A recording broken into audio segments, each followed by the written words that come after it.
Students grade 10 हम अपने lecture को आगे लेके चलेंगे। The middle layer is called choroid. It contains blood vessels and gives the inner I a dark colour. Students यहाँ पे आप देख सकते हैं कि ये मिडल लेयर है जिसको कोराइड कहते हैं और ये ब्लड वेसल्स से इसकी सप्लाई यहाँ बहुत अच्छी होती है, तो इसी वजह से इसका कलर डार्क होता है। The dark colour prevents disruptive reflections within the eye, यानी ऐसी रिफ्लेक्शन को नहीं होने देता जिसकी वजह से जो इमेज है या लाइट जो है वो आई के दूसरे हिस्सों तक पहुंच सके। Behind cornea choroid bends to form a muscular ring.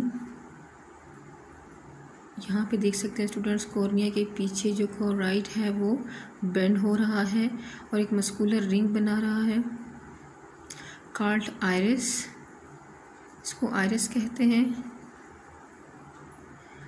There is a round hole called pupil in the centre of the iris. Student ये सेंटर ऑफ द आइरिस में एक राउंड होल है जो ये वाला है स्टूडेंट, जो हमें दिखाई देता है फ्रंट से। After striking the cornea, light passes through the pupil. The size of a pupil is adjusted by the muscles of the iris. The pupil contracts in bright light when the circular muscles of the iris contract. Similarly, the pupil dilate in dim light when the radial muscles of the iris contract. Students यहाँ पे देख सकते हैं कि वे light intensity decrease होगी जब रोशनी की शिद्दत बहुत कम होगी।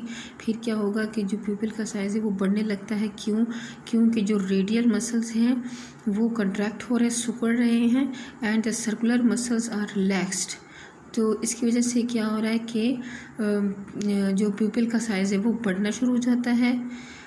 और अब यहाँ पे क्या है कि फिर लाइट इंटेंसिटी इंक्रीज। जब रोशनी बहुत तेज़ रोशनी आंखों पे पड़ती है तो रेडियल मसल्स हैं, ऊपर वाले स्टूडेंट्स ये देख सकते हैं, ये रेडियल मसल्स हैं तो वो रिलैक्स हो जाते हैं, फैल जाते हैं, and the circular muscles contract, तो ये सिकुड़ जाते हैं। और जो प्यूपिल का साइज़ है वो आप देख सकते हैं यहाँ पे छोटा पड़ जाता है, तंग हो जाता है।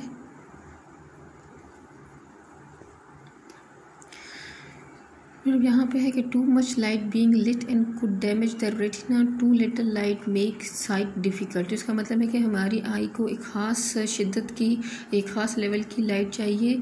बहुत ज़्यादा लाइट भी आंखों को नुकसान पहुँचा सकती है और बहुत कम लाइट अगर होगी तो हम देख नहीं सकते किसी चीज़ को सही तरीके से।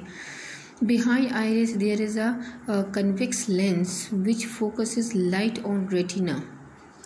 स्टूडेंट यहाँ पे आप देख सकते हैं कि आइरिस के पीछे कह रहे हैं कि वो क्या है कि एक लेंस है, ये कन्वेक्स लेंस की तरह काम करता है। कन्वेक्स लेंस स्टूडेंट किस तरह होता है, सेंटर से मोटा होता है और किनारों से पतला होता है, और ये लाइट को यहाँ पे रेटिना पे कन्वर्ज करता है। ये लाइट को फोकस होने में मदद देता है। Lens is attached to the ciliary muscles of the eye via a ring of suspensory ligaments. यहाँ पे देख सकते हैं कि ये जो लेंस है वो किस तरह जुड़ा हुआ है कि ये सिलेरी मसल्स हैं और ligaments,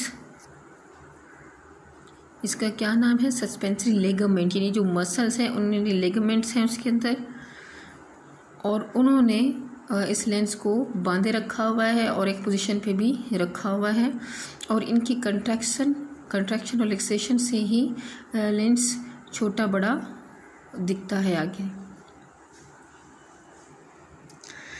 to clearly seen object far away ciliary muscles are relaxed and lens becomes less convex. When ciliary muscles contract, lens become more convex and round. The inner layer is sensory and is called retina. It contains the photosensitive cells called rods and cones and associated neurons. Rods are sensitive to dim light while the cones are sensitive to bright light and so distinguish different colors. यहाँ पे student कह रहे हैं कि जो इसके sensitive sales हैं उसको रेटिना कहते हैं। ये ब्लू कलर का जो आपको नज़र आ रहा है, और इसमें रोड्स एंड कॉन सेल्स होते हैं। रोड सेल्स जो हैं वो सेंसिटिव टू डिम लाइट हैं, मतलब डिम लाइट में हमें दिखाई देने का काम करते हैं, यानी कि हम डिम लाइट में कुछ देख सकते हैं इनकी वजह से। And while the cones are sensitive to bright light. तो रेटिना के 2 पॉइंट हैं यहाँ पे आप देख सकते हैं। इससे आगे जो लेक्चर में कि फोएवा है, और एक जो है फोएवा इज़ अ डिप इन। यहाँ पे इस पॉइंट पे जैसे देख सकते हैं retina directly opposite to the lens, और ये लेंस के डायरेक्ट अपोजिट होता है, यानी आमने सामने है। इस पॉइंट की जो लोकेशन है and is densely packed with cone cells, और यहाँ पे कौन से सेल ज़्यादा हैं वो है कॉन सेल्स। कॉन सेल्स जैसे कि हमने पहले भी देखा कि ये ब्राइट लाइट में के लिए सेंसिटिव होता है। It is largely responsible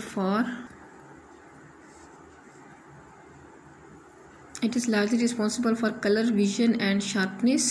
Optic disc is a point on retina where the optic nerve enters retina. There are no rods and cones this point. That's why it is called and it is referred to as blind spot. तो student यहाँ पे देख सकते हैं कि ये इस point की बात हो रही है ब्लाइंड स्पॉट की, कि यहाँ पे कोई भी रोड एंड कॉन सेल्स नहीं है रेटिना का, तो इस वजह से इसको जो है ना ब्लाइंड डिस्क भी कहते हैं या ब्लाइंड स्पॉट भी कहते हैं, ऑप्टिक डिस्क और कहते हैं। और ऑप्टिक डिस्क उसको कहा जाता है जहाँ से, वो पॉइंट है जहाँ से ऑप्टिक नर्व रेटिना के अंदर जा रही होती है। In short there is no rods and cones, इस पॉइंट पे कोई रोड एंड कॉन्स नहीं अवेलेबल हैं, और इसकी वजह से ब्लाइंड स्पॉट भी कहा जाता है।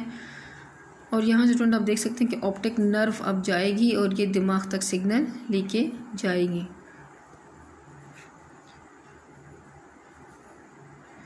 अच्छा, यहाँ पे आगे है कि the iris divides the cavity of the I into 2 chambers. The interior chamber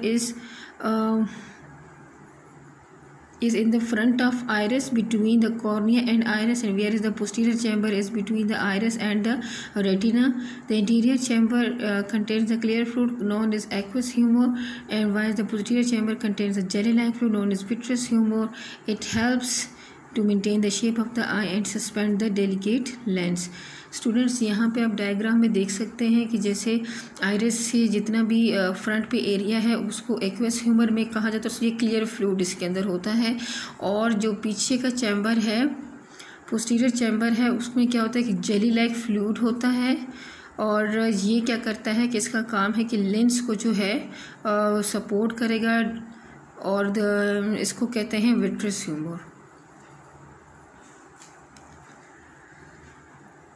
The iris यहाँ से कि light from the object enters the eye and is refracted when it passes through cornea, aqueous humor, lens and vitreous humor. Lens also focuses light on retina. As a result, the image falls on retina, and rod and cones operate nerve impulse in the optic nerve. These impulses are carried to the brain which makes a sensation of vision. Students, आपको पता है कि reflection का क्या असूल होता है कि लाइट पास होती है तो डायरेक्शन थोड़ी सी लाइट की चेंज हो जाती है, ये आप फिज़िक्स में पढ़ा होगा। तो अब यहाँ पे क्या होता है कि जब लाइट इंटर होती है तो थोड़ा सा रिफ्लेक्शन होने के बाद लाइट कॉर्निया के थ्रू पास होती है, फिर कॉर्निया, उसके बाद उसमें एक्वेस ह्यूमर, ये वाला स्टूडेंट्स पार्ट है, और इसके बाद लेंस के थ्रू विट्रियस ह्यूमर में जाएगी, और उसके बाद वो रेटिना को स्ट्राइक करेगी, और इसके बाद लाइट जो है, मतलब लेंस जब उसको फोकस करता है लाइट को रेटिना पे, और फिर इमेज जो है वो रेटिना पे बनेगा।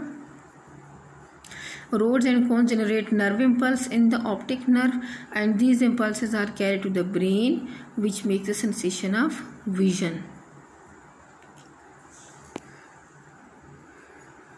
Rods contain a pigment called rhodopsin. Student, जैसे ही नाम से पता चल रहा है तो उसके पिगमेंट का नाम स्टूडेंट आपने जहन में रखना है कि वो कौन सा पिगमेंट है। rhodopsin. When the light falls on the rhodopsin, it breaks for generating a nerve impulse. In the absence of light, the breakdown products are again converted into रिडॉप्सन. अब जब लाइट कम हो जाएगी तो या नहीं होगी तो फिर जो भी इम्पल्स होगी वो क्या होगा, दोबारा एडॉप्शन में कन्वर्ट हो जाएगा. प्रोडक्ट जो भी होगी वो एडॉप्शन में कन्वर्ट हो जाएगा. Body synthesises adoption from the vitamin A. तो सोर्स भी स्टूडेंट आपको समझ आ रही है किससे बनेगा, तो विटामिन ए से बनेगा. And that is why the deficiency of vitamin cause the poor night vision. This problem is called the night blindness. Students यहाँ पे आपके पास नाइट ब्लाइंडनेस क्या है, किस वजह से होती है, किस डिफिशिएंसी से होती है, तो स्टूडेंट यहाँ पे ये आपको पूरा बताया हुआ है.